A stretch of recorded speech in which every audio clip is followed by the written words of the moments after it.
Bismillahirrahmanirrahim. Assalamualaikum warahmatullahi wabarakatuh. Khabar semua anak-anak pelajar tahun 3, khususnya buat anak-anak pelajar tahun 3 Kafa Efek. Okey, Ustaz doakan kita semua berada dalam keadaan yang sihat dan kamu semua bersemangat untuk kita belajar pada hari ini.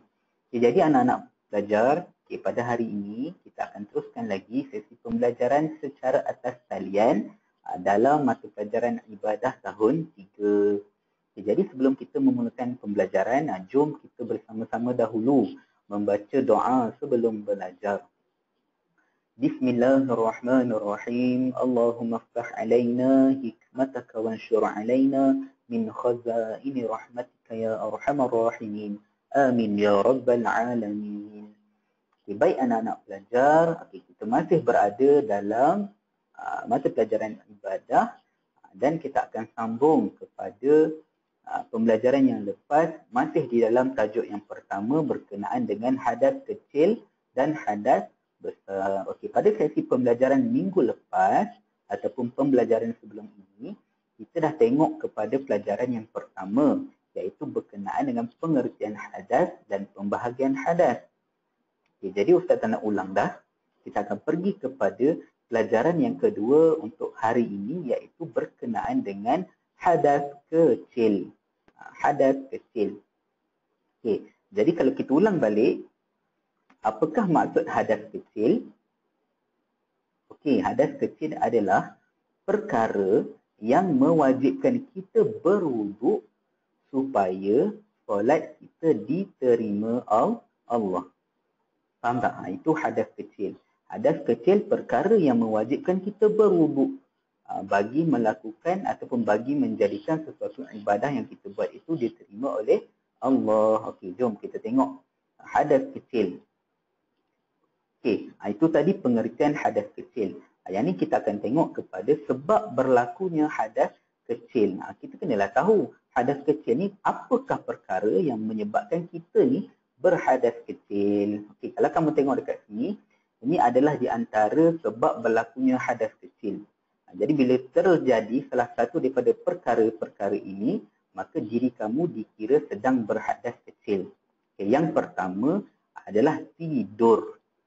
Bila kita tidur, contoh ini melibatkan dengan wuduk. Okay, kan tadi wuduk kan, untuk hadas kecil dia kena berwuduk.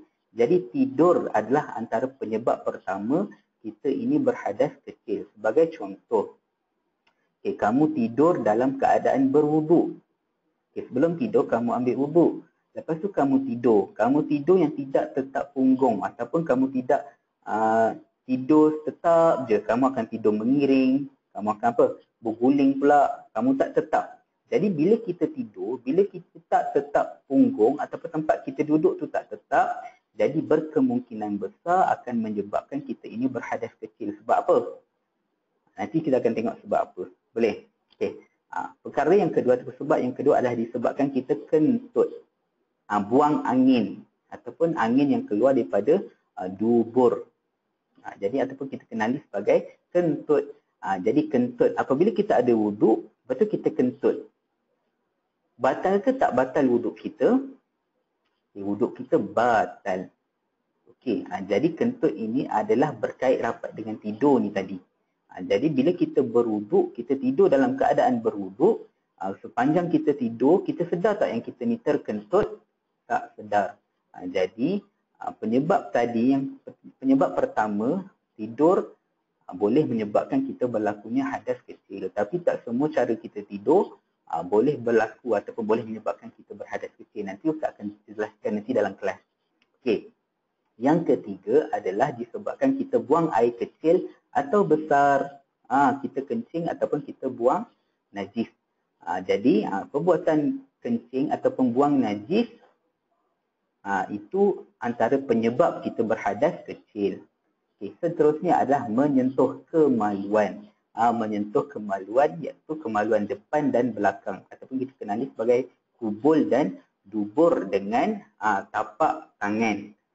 Semua ni dengan tapak tangan. Bila kita sentuh kemaluan tanpa berlapik, Dan kita sentuh kulit bertemu kulit. Jadi batal wuduk kalau ada wuduk.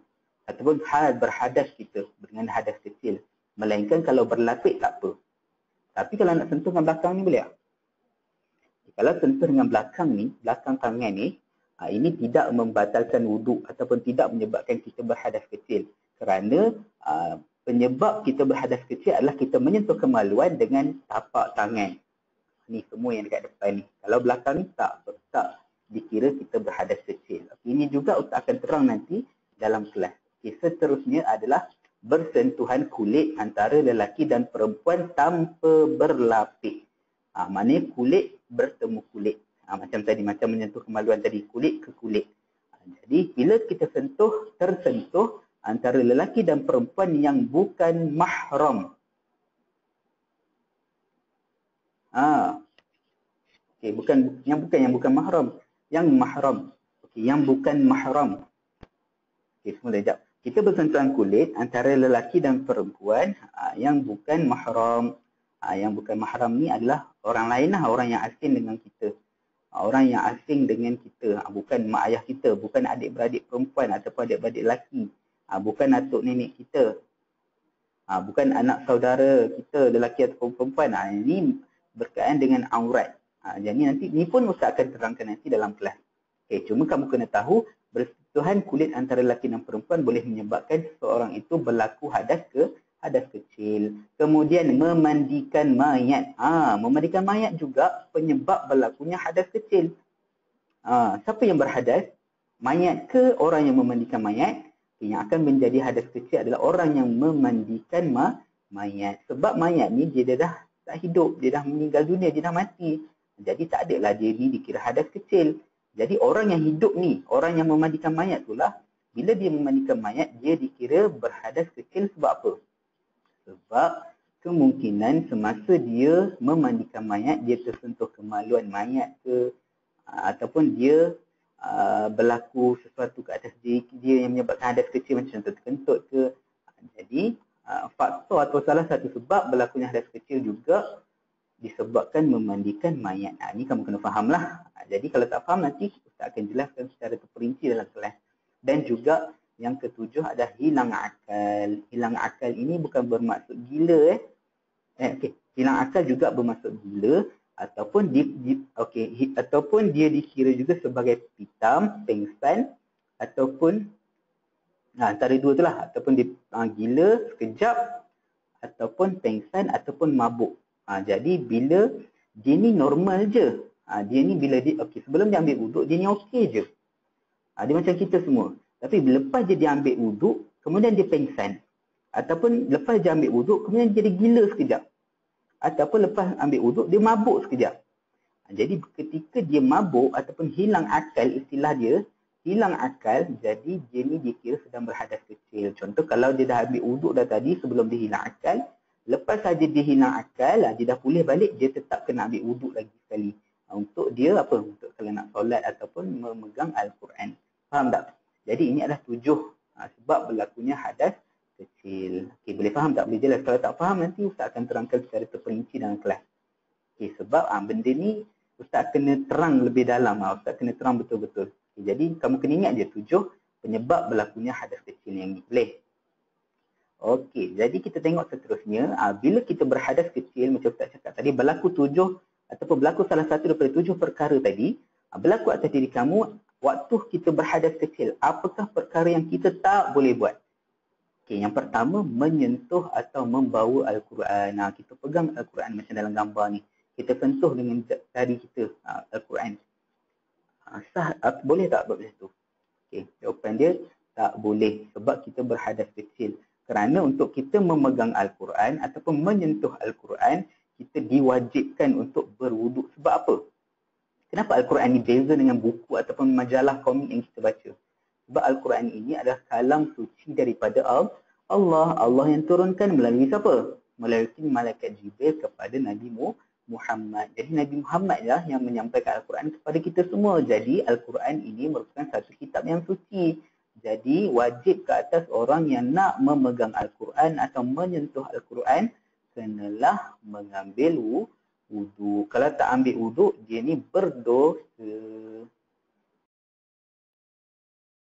Okay, tetapi pernah tak kamu dengar, kita tak ada wuduk. Lepas tu ibu ayah kita ke guru-guru kita ke suruh pegang juga Al-Quran yang ada terjemahan tu. Dia cakap, tak apa. Sebab ni Al-Quran terjemahan, taklah ambil wuduk pun tak apa. Betul ke macam tu?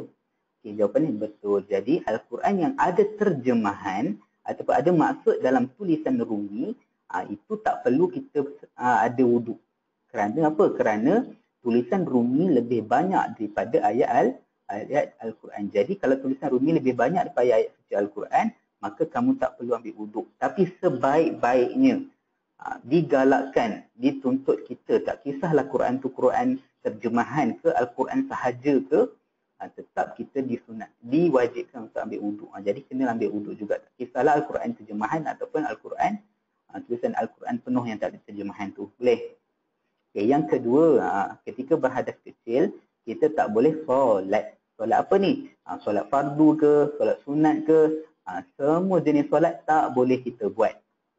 Sebab syarat sah solat, mestilah kita kena berwuduk. Kalau kamu solat 100 rakaat sekalipun,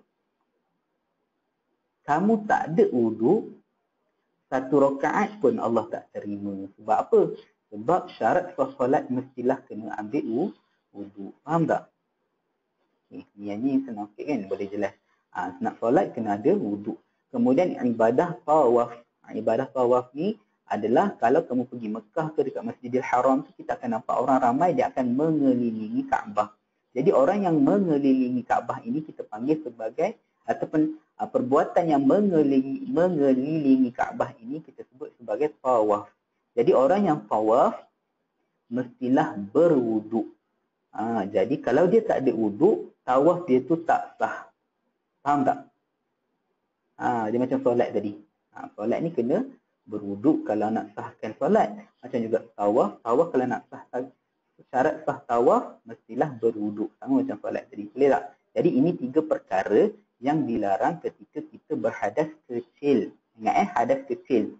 3 ni, tak boleh sentuh atau pegang Al-Quran, tak boleh solat dan juga tak boleh tawaf selagi kita ni berhadas kecil. Faham tak? Okay, kita tengok yang seterusnya. Cara bersuci daripada hadas kecil. Macam tadi, bila kita berhadas kecil, kita tak boleh buat tiga benda tadi kan.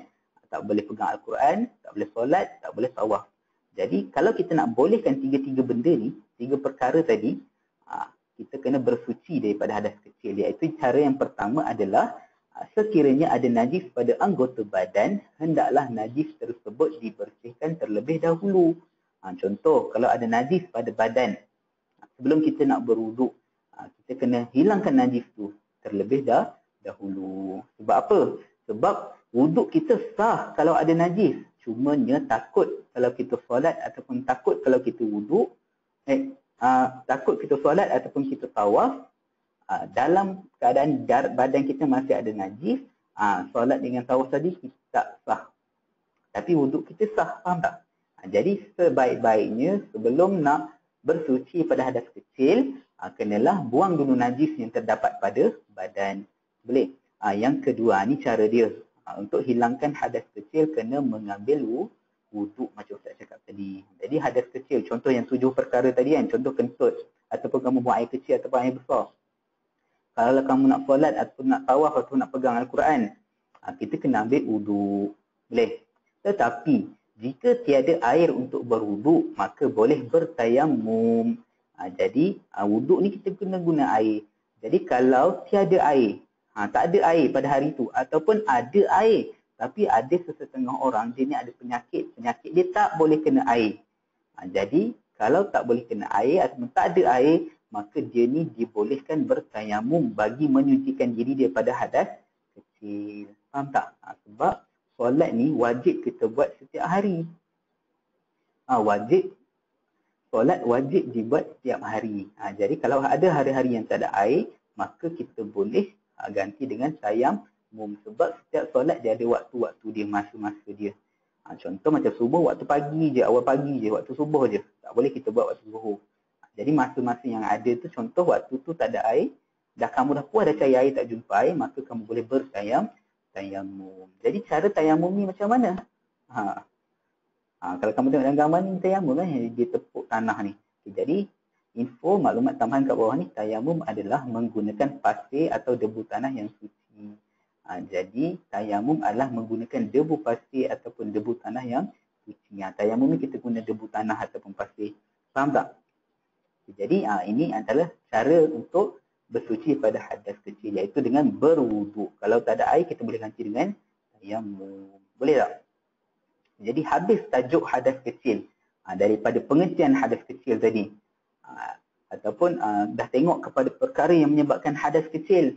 Perkara yang dilarang ketika berhadas kecil dan juga cara bersuci daripada hadas kecil. Ustaz harapkan kamu boleh faham, kamu boleh jelas dengan sesi pembelajaran pada hari ini berkenaan dengan hadas kecil. Untuk pertemuan akan datang, kita akan tengok pula berkenaan dengan hadas besar. Boleh tak? Okey, bagus. Okey, semoga perkongsian daripada Ustaz ini ataupun pembelajaran kita pada hari ini bermanfaat untuk kita semua dan kita boleh amalkan dalam kehidupan kita setiap hari. Okey, boleh? Okey, sekian dahulu daripada Ustaz. InsyaAllah kita berjumpa lagi pada sesi yang akan datang. Assalamualaikum warahmatullahi wabarakatuh.